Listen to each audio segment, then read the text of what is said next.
The night had barely begun when Destiny Clark's life took a turn she could never have imagined.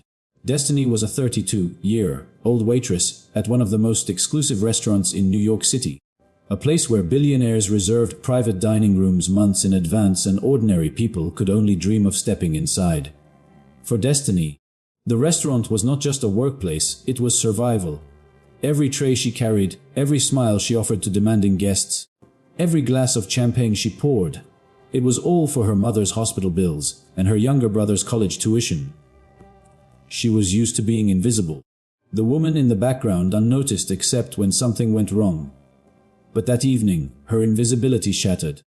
The Donovan family had arrived for dinner, a family whose wealth and influence were whispered about in every corner of the city. Walter Donovan was a billionaire real estate tycoon, cold and commanding, a man whose presence filled any room.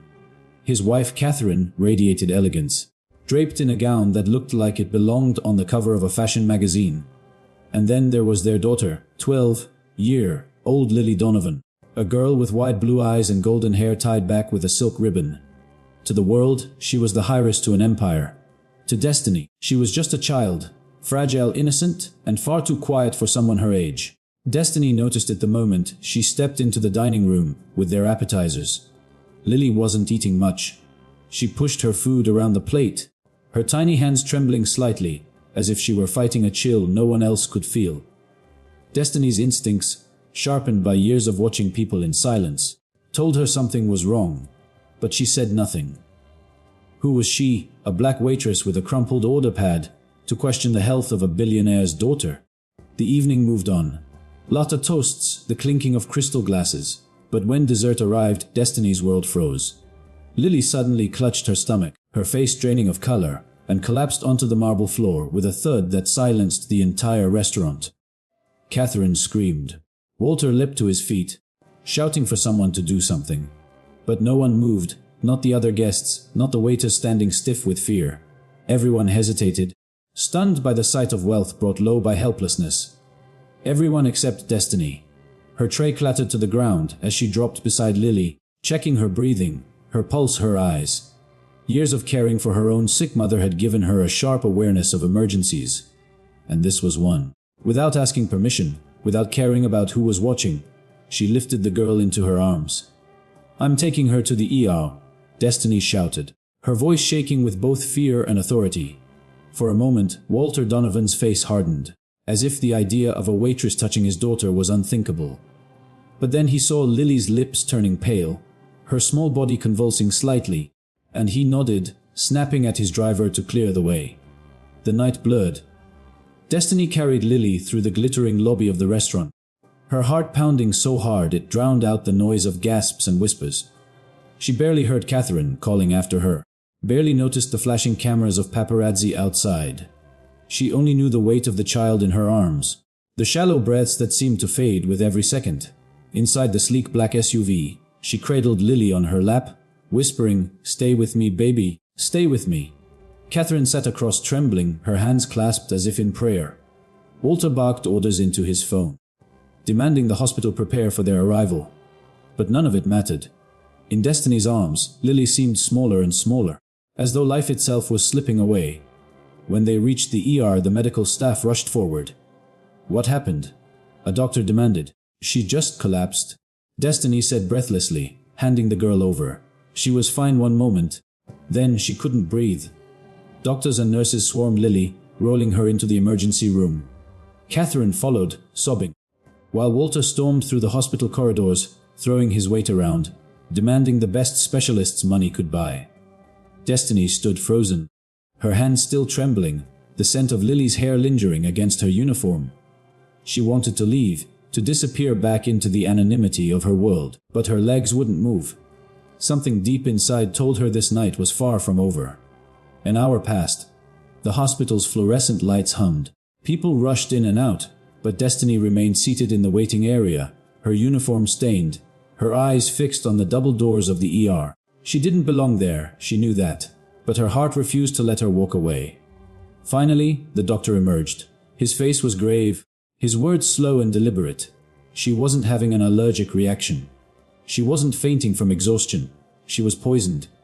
The hallway fell silent. Catherine gasped and clutched Walter's arm. The billionaire's jaw tightened, fury flashing in his eyes. Poisoned. The word itself seemed to hang in the air like smoke, dark and suffocating. Destiny felt her stomach twist. Poisoned. A 12-year-old child. The doctor's words echoed again and again in her mind, and suddenly the memory of Lily pushing her food around the plate returned. Something in that meal, something she had served, had nearly killed the girl. And now, everyone's eyes turned to Destiny. The silence in the hospital corridor was unbearable. Catherine clutched her pearls, her face pale with horror. Walter Donovan, towering and furious, glared at the doctor as though demanding he take back the words. But the doctor did not flinch. His voice carried the weight of truth, even when no one wanted to hear it. She was poisoned, he repeated. This wasn't accidental. We need to identify the source immediately. If it happened at dinner, then whatever she ingested was deliberately tampered with. Walter's head snapped toward Destiny. His eyes, cold, sharp, the kind of eyes that could break a person without a single word, locked onto her. For the first time in her life, Destiny felt like prey cornered by a predator. You, Walter said in a voice low and trembling with rage. You were the one serving her. What did you give my daughter? The accusation pierced her chest like a knife. She stumbled to her feet, her voice breaking as she spoke. Why? I gave her what the chef prepared. Nothing more. I swear I didn't. But Walter cut her off with a raised hand, his anger boiling over. You touched her plate. You brought the food. Do you expect me to believe this is a coincidence? Destiny's heart thundered. She wanted to shout back, to remind him that she was the one who carried Lily into the car, the one who had begged the child to stay alive. But her words tangled in her throat. She was just a waitress. In his world, she was nothing. Catherine, though trembling, placed a hand on her husband's arm. Walter, please. She saved Lily's life. If she hadn't rushed her here. She also served her the poison. Walter snapped, his voice echoing down the hallway. People turned to look, their eyes flickering between the billionaire and the waitress standing alone beneath his shadow. Destiny felt the weight of those stares, the way judgment wrapped around her like chains. She wanted to disappear, but then the double doors opened again, and a nurse hurried out. She's stable, the nurse said quickly. But she's still very weak. We'll be running more tests to determine what kind of poison it was. We'll need to know what she ate. Every eye turned back to Destiny. She took a shaky breath, forcing herself to steady her voice. She had the lobster ravioli with the truffle cream sauce, and she barely touched it. The nurse nodded and disappeared back inside. Destiny lowered her gaze, her hands trembling at her sides. She thought of the kitchen, the clatter of pans, the shouting of chefs, the rush of orders. Could it be possible that something had been slipped into the food before it reached the dining room? Or worse, had someone meant for Lily to be harmed? Walter paced like a caged lion, his mind clearly racing. His empire was built on power, on enemies hidden in shadows. Poisoning wasn't just a crime, it was a message, and he knew it. But none of that mattered to Destiny. All she could see was Lily's pale face, the way her small body had convulsed in her arms. She couldn't shake it. Something inside her told her this wasn't over. Hours passed. Catherine eventually insisted Destiny sit with them. In the private waiting room the hospital staff had arranged. Though Walter made no effort to hide his disdain, Destiny sat quietly in a corner, invisible once again, listening to the Donovans argue in hushed but heated voices. She's a child, Walter, Catherine said, her voice trembling. Who would do this to her? Someone who wants to get to me, Walter muttered. They know the surest way to hurt me is through her. Destiny's stomach turned. Billionaire games, revenge, enemies, this was a world far beyond hers. But Lily was an innocent caught in the middle. Suddenly, the doctor returned holding a file in his hand. His face was serious, but there was something else, a flicker of unease. We've confirmed the tests, he said quietly. The substance in her system was arsenic. A controlled dose, carefully measured. Whoever did this knew exactly what they were doing. Catherine gasped and pressed a hand to her mouth. Walter cursed under his breath, his fists tightening at his sides. But then the doctor added something that made everyone freeze. We found traces of the poison not just in her blood, but on the rim of her glass. This wasn't just in the food. Someone tried to ensure she couldn't escape it. The room went cold. Destiny's breath caught. on the rim of her glass. Her mind flashed back to the dinner table. She remembered pouring Lily a glass of sparkling water, the way the bubbles fizzed up, the way the child had taken only a sip before pushing it away. She remembered noticing something strange about the glass, a faint smudge she had wiped with her apron before setting it down. Her throat tightened. Had she touched the very glass that carried the poison? Walter's eyes snapped toward her again, sharper than ever. "You handled the drinks too," he said slowly, dangerously. "Didn't you?" Destiny opened her mouth, but no words came out. Her knees weakened under the weight of his suspicion. She wanted to scream, to tell them she had no reason, no motive, nothing but the desperate hope of survival for her own family. But the silence swallowed her. The doctor, sensing the tension, quickly added, "We'll need to investigate thoroughly. This isn't just a medical emergency. It's a criminal matter now. Security has already notified the police." Destiny's chest constricted. Police poison. Billionaires. The words blurred together, and she suddenly realized her life had shifted in a way she could never undo.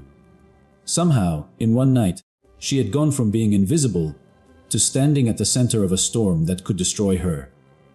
The hospital air grew heavier with every passing second. The fluorescent lights seemed harsher now, buzzing faintly above the waiting room like angry wasps. Destiny sat stiff in her chair, her apron wrinkled in her lap, her hands damp with sweat. She could feel Walter's eyes drilling into her, silently accusing, silently condemning. Catherine sat beside him, trying to hold her composure, but even she looked at Destiny now with quiet uncertainty. As though torn between gratitude and suspicion, the sliding doors at the far end of the corridor opened with a rush of night air, and two uniformed police officers stepped inside, followed by a plainclothes detective in a dark gray suit. His presence silenced the room instantly. He had the kind of face carved by years of seeing too much, eyes that missed nothing, lips pressed into a thin line, jaw set like stone. "Detective Marcus Hayes." He introduced himself, flashing his badge. "I understand we've got a poisoning on our hands." Walter wasted no time. "That's right," he said, his voice booming. "My daughter, my 12-year-old daughter, was deliberately poisoned tonight.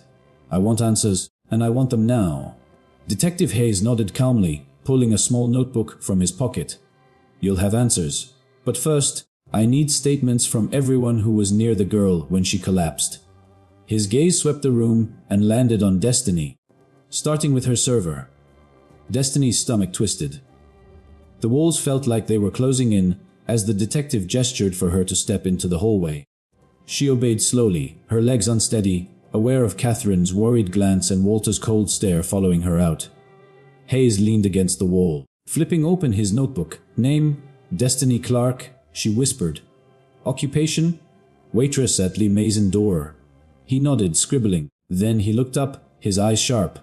"Tell me exactly what happened tonight, from the moment you saw the girl until the moment you got her here." Destiny swallowed hard, replaying the night in her mind. She described how Lily hadn't eaten much, how she collapsed suddenly, how instinct had driven her to scoop the girl into her arms and race her to the ER.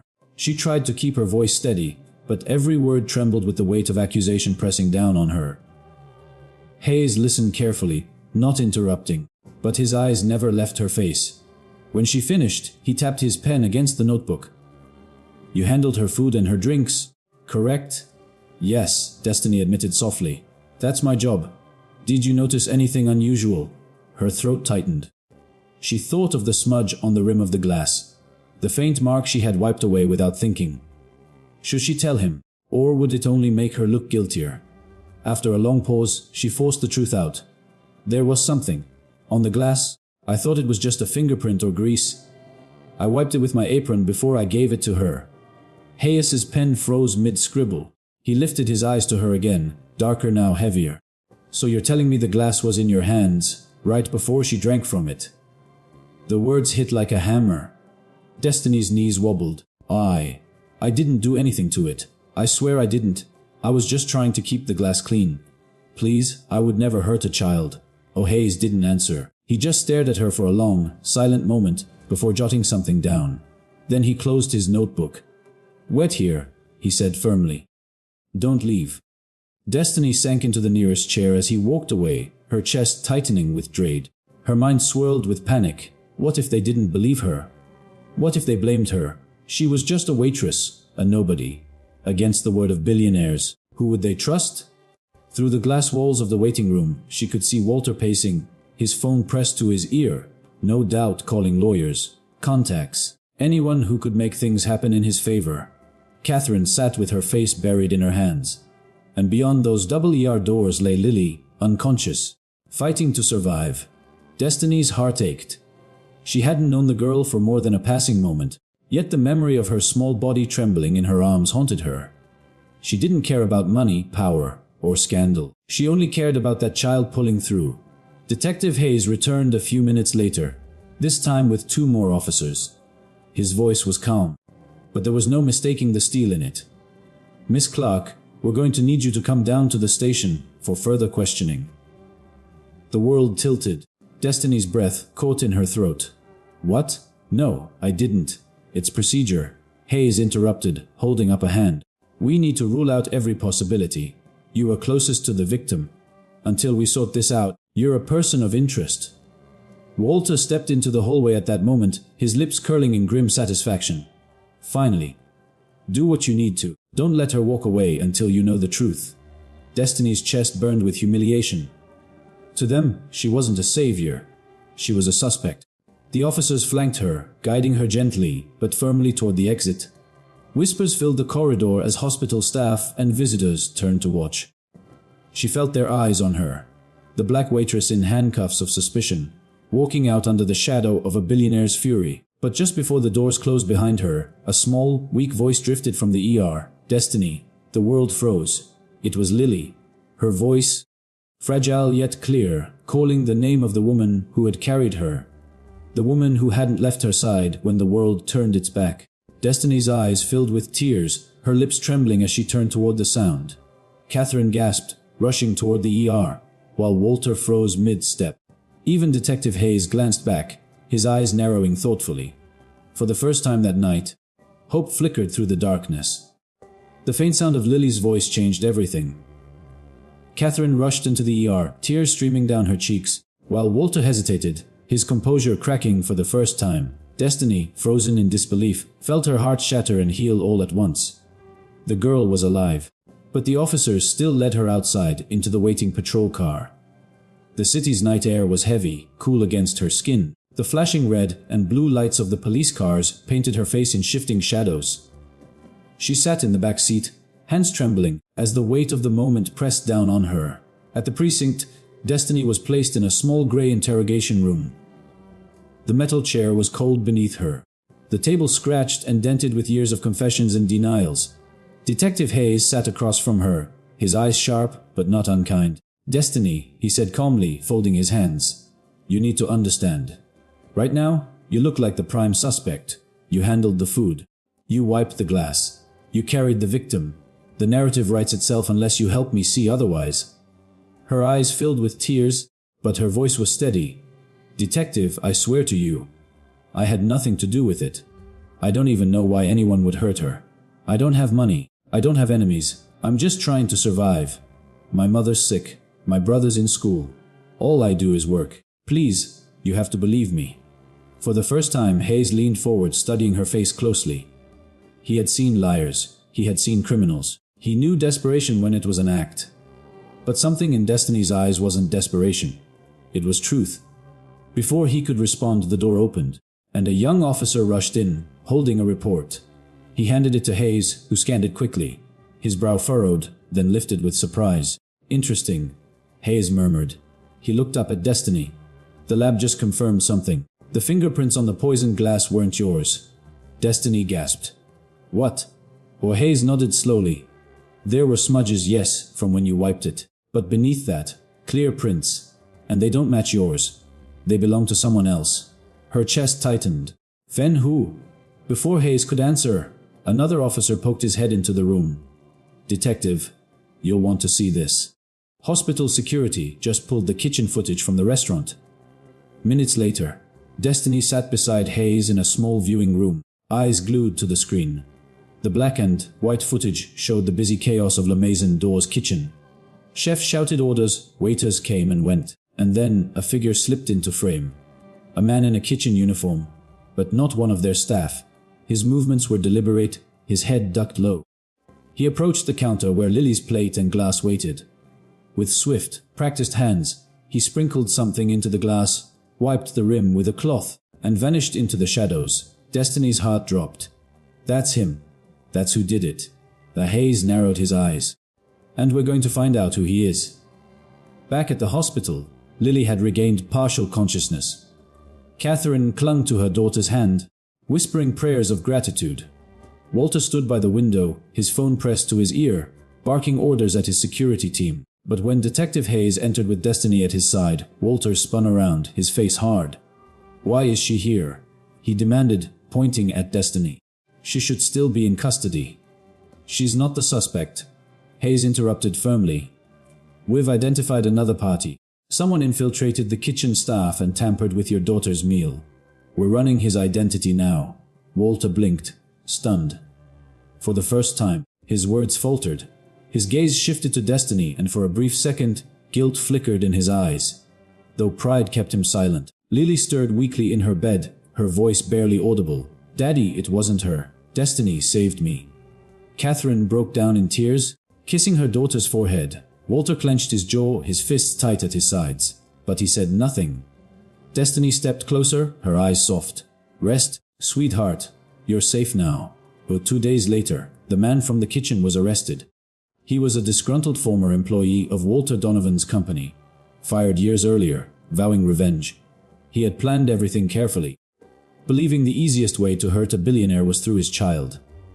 The truth stunned the media, sending shockwaves through the city. But amid the chaos, one name rose again and again: Destiny Clark. The story of the black waitress who had carried a billionaire's daughter in her arms, who had stayed by her side even when suspicion crushed her, spread like wildfire. Reporters camped outside her small apartment. Strangers left flowers at the restaurant. For once, she was no longer invisible. And then, one evening, as Destiny walked out of the hospital after visiting Lily, Walter Donovan himself approached her. His suit was immaculate, his posture as commanding as ever. But there was something different in his eyes. Something softer. "I misjudged you," he admitted quietly. The words seemed heavy on his tongue, as though he wasn't used to speaking them. "You saved my daughter's life, and I accused you of the worst. For that, I owe you more than an apology." Destiny shook her head, her voice calm but firm. "I didn't do it for thanks, Mr. Donovan. I did it because she's a child. Because she deserved someone to fight for her when she couldn't fight for herself." Walter studied her for a long moment. Then, for the first time, he extended his hand. "And you did. You have my respect and my gratitude." Destiny hesitated, then shook his hand. Not as a waitress shaking her employer's hand, but as one human being meeting another, with dignity, with equality. Weeks later, Lily fully recovered. She and Destiny kept in touch, their bond unshakable. Catherine often called Destiny the angel God sent to save us. Even Walter, though still proud, ensured her family never struggled again. Her mother received the best medical care, her brother a scholarship to finish school. But the greatest reward wasn't the money, the recognition, or even the forgiveness. It was the message Destiny carried in her heart, that no act of courage, no act of compassion is ever wasted. Even when the world looks down on you, even when people judge you unfairly, even when it feels like you're invisible, your humanity, your willingness to do what's right, has the power to change everything. Destiny Clark had been just a waitress, but that night she became something more, a protector, a fighter. A reminder that heroes don't always wear badges or suits. Sometimes they wear aprons and carry trays. And in the end, it wasn't money or power or influence that saved a billionaire's daughter. It was the heart of a woman who refused to let her die. Final message for YouTube audience. Sometimes the world underestimates the quiet ones, the overlooked, the invisible. But true worth isn't measured in wealth or status. It's measured in love, courage, and the choices we make when it matters most.